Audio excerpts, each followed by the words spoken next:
The companions of the Prophet ﷺ were sitting talking amongst themselves, hadith of Sahih Muslim, when he came and he asked, "What are you talking about?"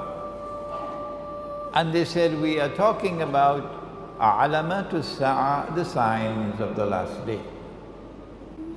One of the major signs of the last day, and you know that there are 10, the 10 are not given in the order in which they will occur. It's a big English word, the chronological order in which they will occur. Which one comes first, which second, which we don't have that. What are the 10? Number 1, Dajjal. Number 2, Gog and Magog. Number 3, the return of the son of Mary, Nabi Isa alayhi salam. Number 4, Dukhan, smoke. And the Quran says that one day it's going to be plainly visible in the sky.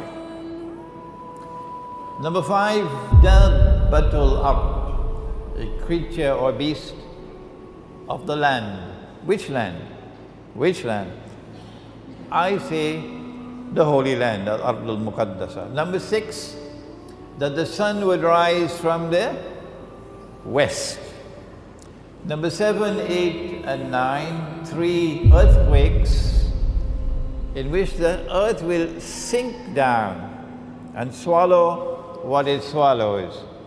One in the east, one in the west, and the third one in Arabia. And number 10, that a fire will come out of Yemen. And this is not the fire that you use to cook, as a symbolic language, and drive people to their place of assembly for judgment. So of these 10, I want to turn to the smoke. A nuclear war would be one in which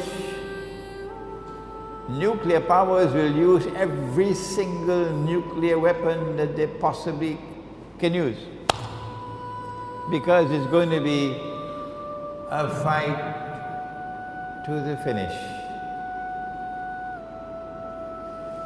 And so the world can now expect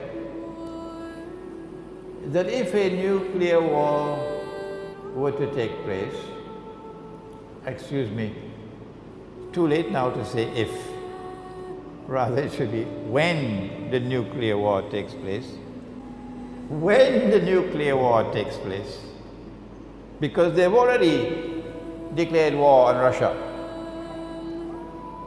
If you're living in France and Britain and in Western Europe, and if you don't know that your leaders have declared war on Russia, and the nuclear war is now inevitable, and when that nuclear war takes place, that thousands of nuclear weapons will explode. If you don't know that, then you are living in dreamland. And if you hope to survive in Western Europe, you're also living in dreamland. When it does take place, then I want to suggest to you tonight that the mushroom clouds which come from nuclear explosions, which will probably blot out sunlight, so that there will be no sunlight in the world. For how long, I don't know. The Christians speak of 3 days and 3 nights of no sunlight, but there's a hadith which speaks of 40.